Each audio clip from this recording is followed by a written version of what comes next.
Island of the Gods. Gateway to Paradise.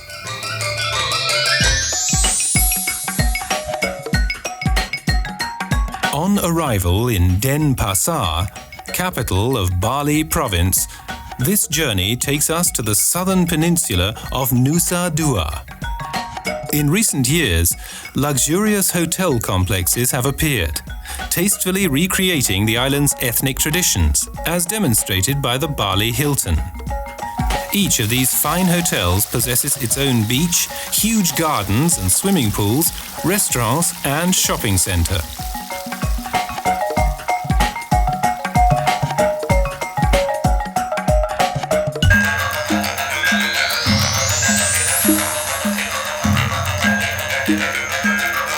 Colourful dance and drama are an important aspect of culture in the lives of the Bali people.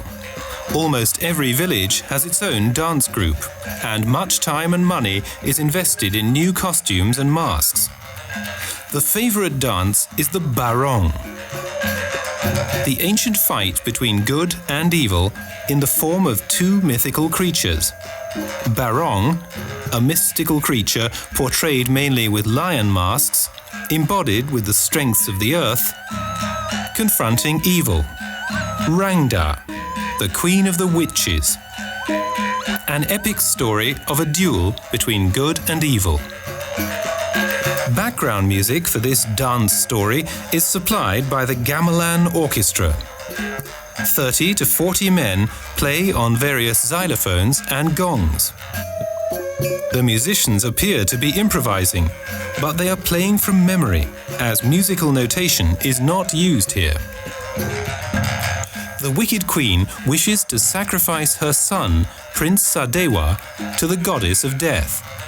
The president has received orders to take the prince to the cemetery. He adores him as though he were his own son, and refuses this suggestion. Consequently, he too is cast under the witch's spell and carries out the deed. Dressed as a priest, the god Shiva appears and takes pity on Prince Sadewa. He immortalizes him. Just as the death goddess is about to sacrifice the prince, she realizes that he is immortal and admits defeat. She pleads with Sadewa to kill her, but the prince refuses. As a result, she changes into a wild boar and is overcome by the prince. As she transforms herself into the witch Rangda, she is no longer able to defeat Sadewa. Now the prince transforms into the barong and the duel begins. Bewitched followers of the prince point daggers towards themselves until the barong breaks the spell of the black witch. The fight ends as a draw, good and evil living together, as with light and dark, day and night.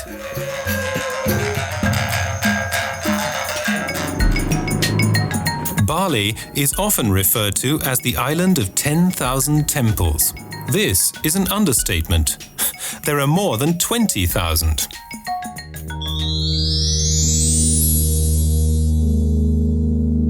Dating from the 11th century, the so-called Elephant Cave is entered through the mouth of a monster. Inside the cave, there is a statue of an elephant-headed Hindu god.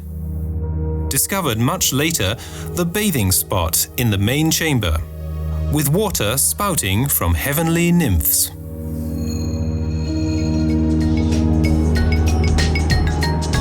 We now travel through central Bali, going north. Everywhere, farmers plough their rice fields.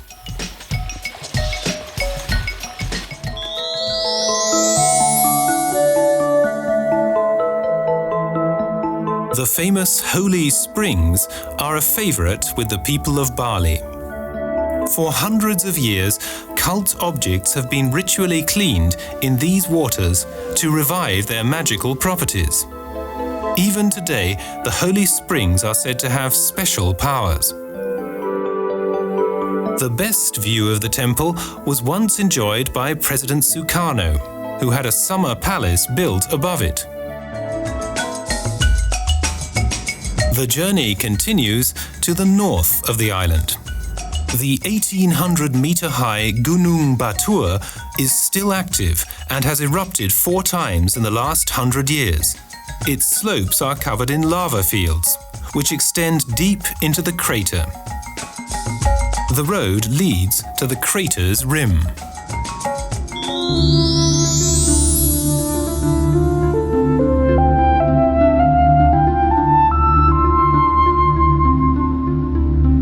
The Temple of Bar Toa used to be directly by the lake. Due to frequent volcanic eruptions, it was decided to move the temple to the top of the crater, thus presenting one of the most breathtaking views of Indonesia's volcanic landscape. Bali is one of the smallest of the 17,000 islands which make up the Indonesian archipelago. The volcanic chain, which stretches through Sumatra and Java, also continues through Bali. After a massive volcanic eruption millions of years ago, a caldera was formed. And from the middle of this huge crater, another volcano appeared, last erupting in 1994. This temple is dedicated to Dewi Danu, goddess of water, and is said to protect the inhabitants around Lake Batur from the volcano and to maintain their rich harvests. Further south, the road takes us to the Ayung River, with an impressive view of a wild valley where rafters gather.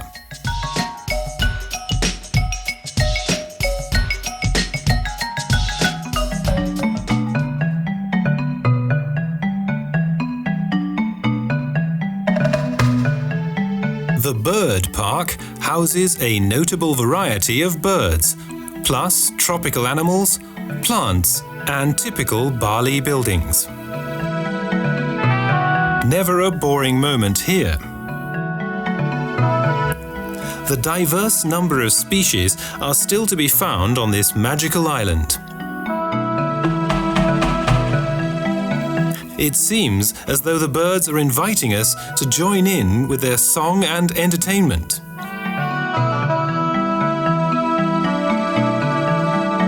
Natural exhibitionists. They love to entertain.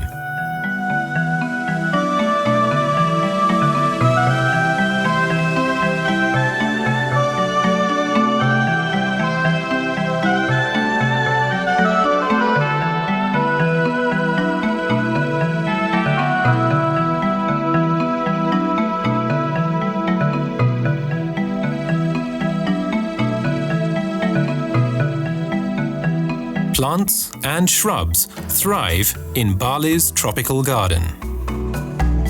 Although the island is small, the diversity of the landscape is breathtaking.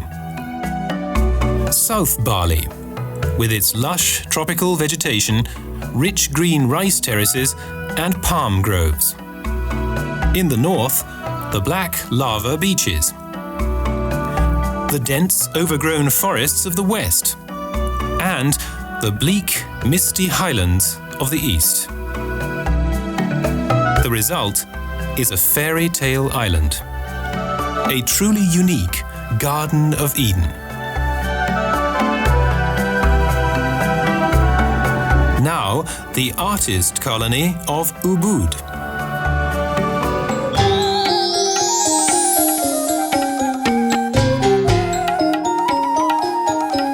The Neka Museum contains a cross-section of Bali art from the last century, illustrating the change from traditional to modern.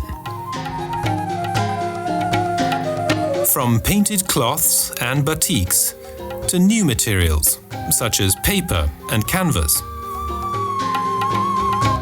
Artistic themes arose from mythology, but the artists have gradually turned to more practical subjects.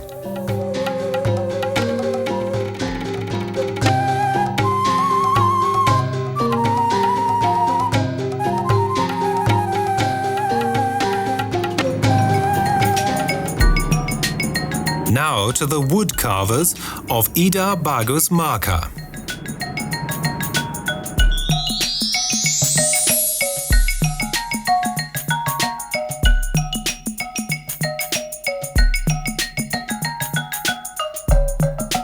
carving originally stemmed from the island's temples and houses, which were adorned with ornate objects of art and freestanding sculptures.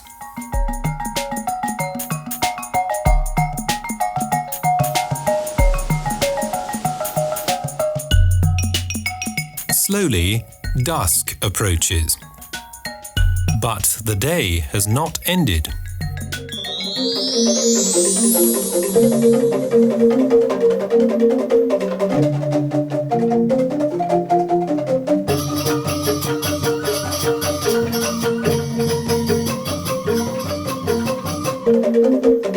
Men sit in a circle, creating a dance arena in which dancers, in the light of oil lamps and an open fire, portray the story of Rama and Sita. Godlike Prince Rama lives in the woods with his wife Sita. The giant Ravana, king of the demons, plans to transform Sita into a golden deer. Rama realizes his plot and determines to release Sita from captivity. A loyal army of monkeys assists in his struggle. The trance-like calls of the monkeys, ke-kak, ke-kak, were the reasons for this dance to be called ke-kak, or monkey dance. In the fire dance, a man rides a straw horse around a coconut husk fire, dancing over burning embers in a trance.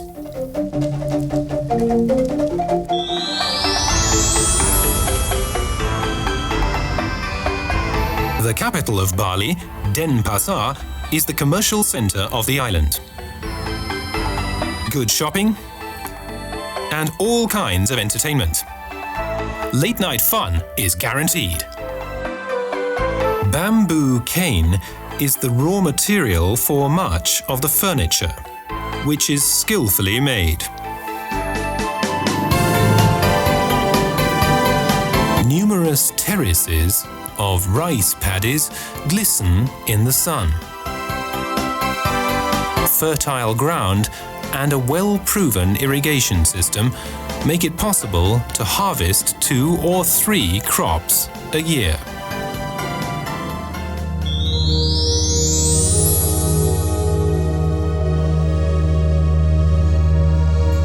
Pura Kehen is one of the most beautiful terraced temples in Bali and the religious center of the former Kingdom of Bangli. Holy scripts are stored in the Temple of Treasure. In the first courtyard of the 11th century temple, there is a large banyan tree, sacred to the Hindus.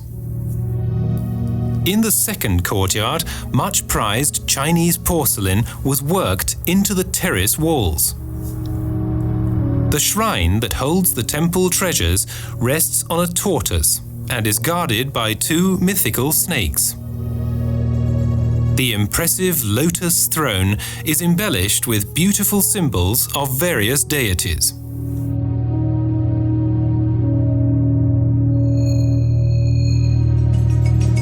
Now, the east of the island. Inquisitive ducks greet us.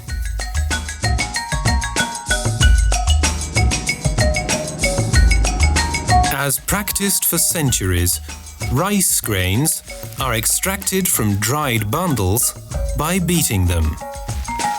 Time is meaningless. Once again, the gentle rolling hills and paddy fields. Our journey takes us up to the base of the 3,000-foot Gunung Agung volcano.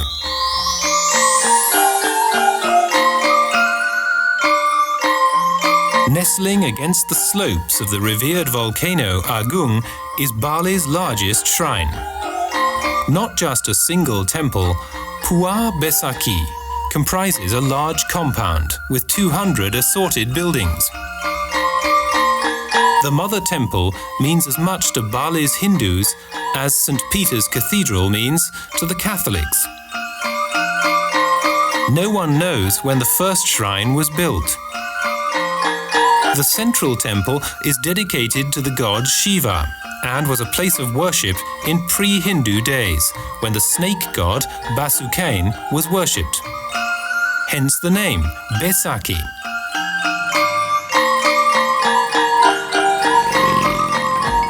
The road continues southeast. Everywhere, fertile land. Fruit sold by the roadside. Numerous small villages. Stonemasons create altars made from soft sandstone and volcanic rock. Windy roads lead over the hills, past idyllic farmyards, where time seems to have stopped. Food is served. A mobile kitchen drives up, takes your order, and food is delivered to your door.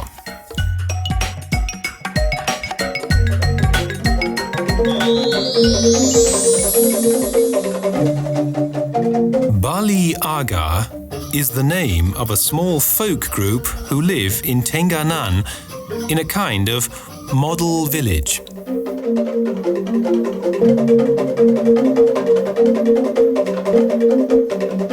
An old tradition survives in Tenganan. Onto leaves of the lontar palm, men scratch images and letters of the Bali alphabet, making them visible with a mixture of oil and soot. The popular fighting cock is fattened up in these bamboo baskets. Around 300 people live along the village road.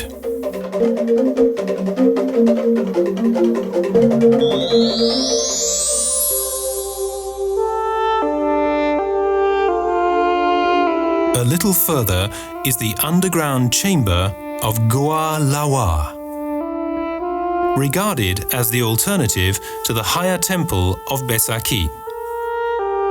The Bat Cave is said to have existed since the beginning of time, housing tens of thousands of bats, and, according to legend, it leads right up to Besakih. No one has ever entered the cave.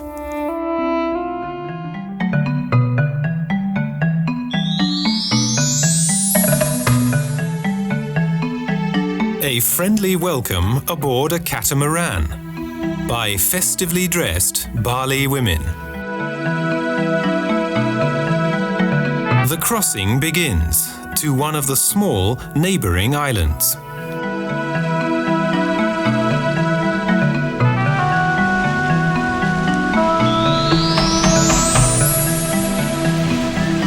Sportsmen meet on the island of Lembongan, which attracts many Australian surfers and divers due to its coral reef and white surf.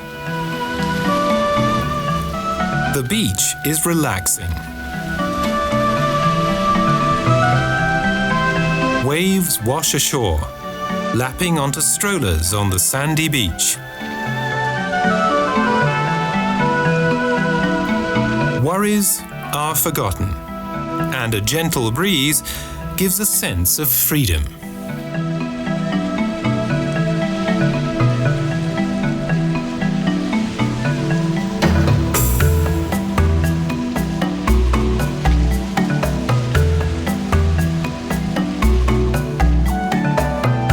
Back in the catamaran and into evening mood.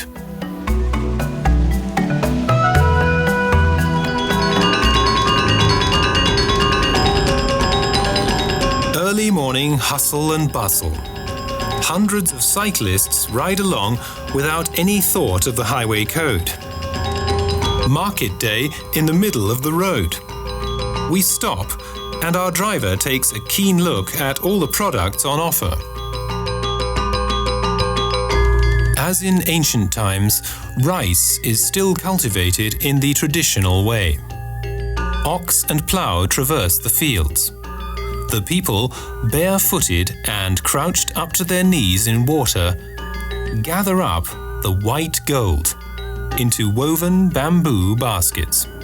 3 times a year, the rice is planted and harvested, for which the gods are thanked.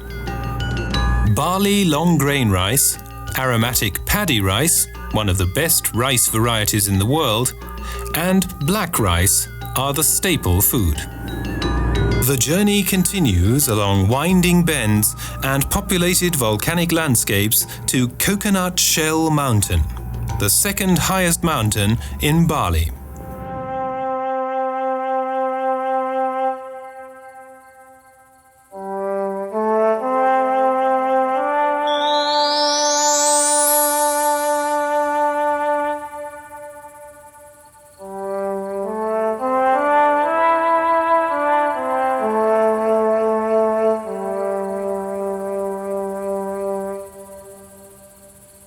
Above the village, a vast temple complex of the ruler of Tabanan. The mountain shrine resembles a jungle hide, spreading secretly across several levels, on a slope in the rainforest clearing. One almost senses the ghost of the mountain, Mahadewa. A man-made pool completes the area, and mystique abounds. During special holidays, Pura Besakih is a sought-after pilgrimage destination. Colorfully dressed people assemble for prayers. The sound of the gamelan orchestra can be heard everywhere, and the smell of burning incense sticks fills the air.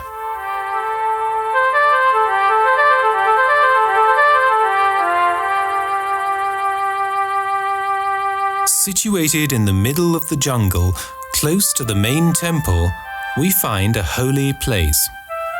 Nature has repossessed the throne of the water god. A small stream flows gently by, tranquil and serene.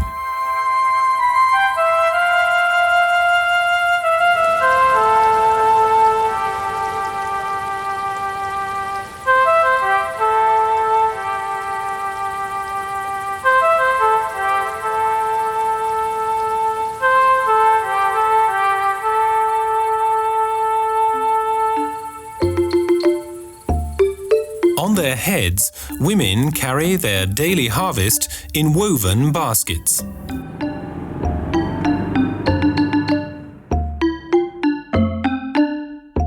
The road twists up through the terraced rice fields to the highlands and cloud-covered volcanoes.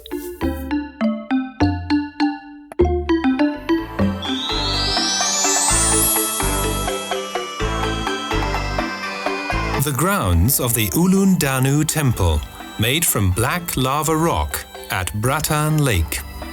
The goddess of the lakes and rivers, Dewi Danu, is worshipped here. The 11-story Meru, which rises up from a small island in the middle of the lake, is dedicated to the god Shiva.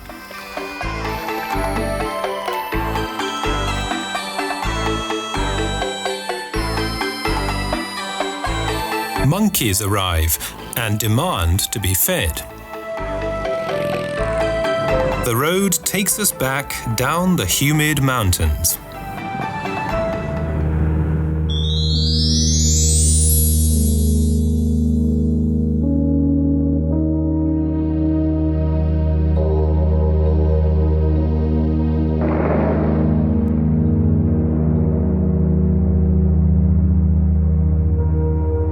In Bali's second largest shrine, 3 courtyards signify the structural concept of Bali's temples.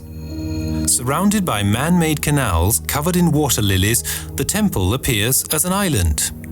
And suddenly, the name makes sense. Floating Garden.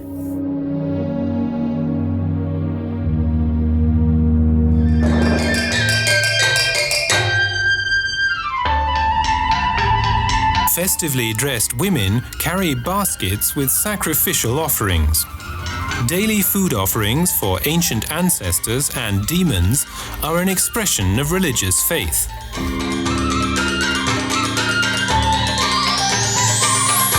At sunset, hundreds of people visit the spectacular Tanah Lot, a small temple situated on top of a volcanic cliff with a high tide gently washing around it.